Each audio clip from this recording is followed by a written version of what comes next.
거리에서 로고와 심볼을 배운다. 시작하겠습니다. 역사가 나탈리 데이비스가 이런 말을 했는데요. 만일 내가 어떤 일에서 감동을 느끼지 않는다면, 또는 그 감동이 사라지거나 오래가지 않는다면 그 일은 활기를 잃게 된다. 애정을 잃어버리면 일하고 싶은 마음이 사라져버리기 때문이다. 억지로 하는 일은 창의적이 되기 힘들다. 호기심을 느끼지 못하면 새로운 작품이 나오지 않는다. 왜냐하면 사람들이 불가능하다고 생각하는 일을 하게 만드는 것이 바로 이 호기심 때문이다.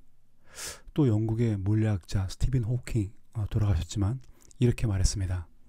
발밑을 보지 말고 눈을 들어 별을 보십시오. 호기심을 가지십시오. 인간은 모두 다르고 표준 없습니다. 하지만 누구나 인간 정신이 있습니다. 중요한 것은 우리가 무엇인가를 창조할 수 있는 능력이 있다는 것입니다. 정말 호기심은 브랜드 창업의 원동력입니다. 이제 여러분들이 시장 투자를 할 때 특별한 그 호기심, 특별한 관점을 가지고 봐야 됩니다. 지금 보는 거는 나무 조각으로 만든 말입니다. 또 다른 거 볼까요? 여기 같은 경우는 동상으로 말도 있고요. 아니면 정말 나무를 깎아서 보여준 말도 있고요. 이 사진은 청바지로 말을 만들었네요. 지금은 시계 브랜드인데 꽃으로 말을 만들었어요. 지금 이 오렌지 말은 북유럽에서 이제 상징적으로 보여주고 있는 말 형태입니다.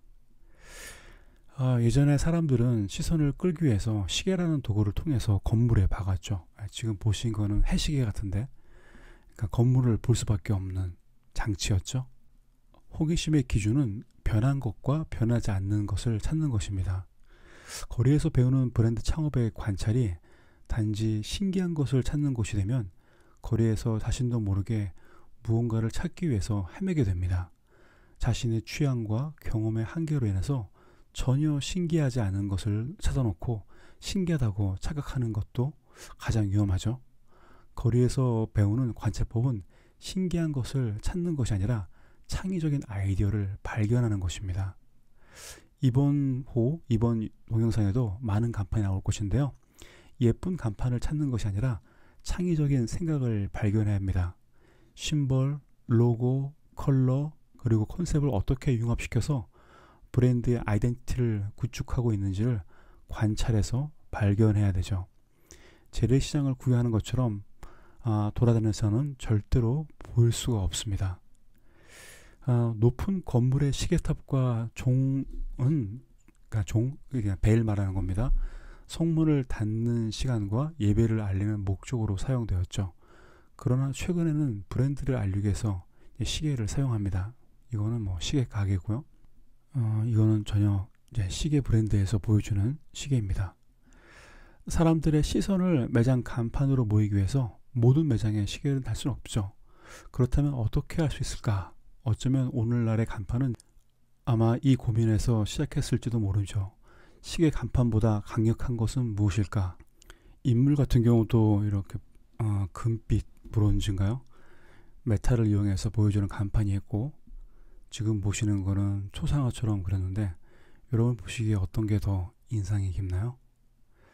지금 세 개의 공통된 심볼이 있는, 상징이 있는 간판을 보여드릴게요. 첫 번째고요. 두 번째, 세 번째. 양이 그려진 세 개 간판 중 기억에 남는 것이 있다면 몇 번째세요? 사람들은 상징이 시계보다 강력한 매체라는 것을 알게 되었어요. 이 사진에서 사자만 보이세요? 아니면 뒷건물에 있는 애플의 광고 사진과 심볼과 로고가 보이시나요? 사자가 주는 이미지와 애플의 심볼과 로고 중에 무엇이 더 강력하세요? 왜 그럴까요? 장노엘 케퍼로 교수는 브랜드의 구조에 대해서 이렇게 말했습니다. 브랜드는 세 개의 기둥, 즉 제품이나 서비스, 이름, 그리고 컨셉으로 이루어진 살아있는 체계이다. 다시 한번 말할게요. 제품이나 서비스, 첫 번째 기둥이죠. 그리고 이름, 두 번째 컨셉입니다. 이 정의에 대해서 대부분의 브랜드 관계자는 공감하고 있습니다. 그러나 브랜드를 사용만 하는 사람들은 컨셉으로 이루어진 살아있는 체계에 대해서는 아마 이해하지 못할 수 있을 것 같아요. 살아있는 체계에 대해서는 계속 차기 볼륨에서 다루도록 하겠습니다. 오늘은 이름과 컨셉만 말씀드릴게요. 브랜드의 상품이라고 할 수 있는 제품과 서비스는 눈에 보이고 체험할 수 있습니다. 브랜드 이름도 글자로 구별할 수 있죠. 하지만 상품과 이름을 또 다른 것으로 바뀌게 하는 컨셉은 볼 수가 없죠. 오늘날 상품에서 뚜렷한 차별화를 만들기란 정말 어렵습니다. 유일하게 비슷한 상품을 차별화할 수 있는 것은 이름과 컨셉뿐입니다. 그렇다면 어떤 이름과 컨셉으로 자기만의 브랜드를 만들어서 창업할 수 있을까? 이것이 문제죠. 다시 우리 저번에 봤던 이 파란 매장 볼까요? 매장의 전체 외관으로 볼리는 파사드 간판, 윈도우, 문, 그리고 외벽으로 구성되어 있다고 저번 볼륨에서 말씀을 드렸습니다. 간판에는 브랜드의 3개의 기둥 중에 2개의 기둥이 할 수 있는 이름과 컨셉이 있죠. 상품의 이름, 상표라고 하죠. 상품의 이름과 컨셉을 하나 되게 해서 전혀 다른 브랜드로 보여주는 3대 요소인 로고, 심벌, 컬러에 대해서 좀 알아보도록 하겠습니다. 지금 보고 있는 매장 간판을 살펴보면 로고화된 이름, 그리고 그 이름을 보여주는 자신만의 상징과 컬러로 디자인되어 있습니다. 브랜드의 상품이 보여주는 쇼윈도우는 계절마다 바뀌죠. 하지만 간판은 좀처럼 바뀌지 않습니다. 완성된 모습을 위해서 부분 수정하는 간판도 있지만 브랜드의 정체성을 보여주는 간판은 자주 바뀌는 편은 아닙니다. 영국에 있는 빵집인데요. 이 2개의 베이글집은 서로 붙어 있어요. 바로 앞에 붙어 있습니다. 간판의 내용을 한번 보죠. 간판을 보면 24시간 따뜻한 베이글 빵집이다. 1855년에 개업한 빵집이라는 간단한 메시지를 전달하고 있습니다. 참고로 여기 보시면은 손님이 많은 곳은 24시간 베이글 빵집입니다. 하얀색. 이 간판 2개는 컨셉은 없어요. 오직 오래된 빵집, 그리고 24시간 빵집, 자신의 현재와 과거의 시간만을 이야기하고 있습니다. 브랜드의 전부라고 해도 과언이 아닌 컨셉에 관한 책은 그렇게 많지 않습니다. 컨셉으로 상품과 이름의 차별화를 만드는 지식을 배우려면 거리로 나가서 간판을 보면 됩니다. 그렇다고 무작정 간판을 보아서는 안 되고요. 왜 좋은 간판인지, 그리고 어떤 컨셉으로 브랜드를 만들고 있는지를 파악해야 합니다. 간판을 통해서 브랜드를 공부할 때 천편일률적인 프랜차이즈 간판은 도움이 되지 않아요.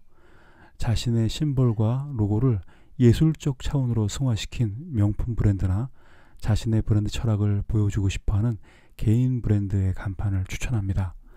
간판을 오직 간판으로만 생각하는 기업들의 간판을 통해서 인지도 상승과 가격 절감 같은 것을 배울 수 있죠. 우리가 간판을 통해서 배우려는 브랜드 지식은 살아있는 체계를 만드는 시스템 그 자체를 보는 것입니다. 그렇다면 매장이 살아있는 것처럼 만들기 위해서 간판을 어떻게 공부해야 할까? 물론 아까 말씀드린 것처럼 거리로 나가야 됩니다. 오늘은 여기까지 하겠습니다. 감사합니다.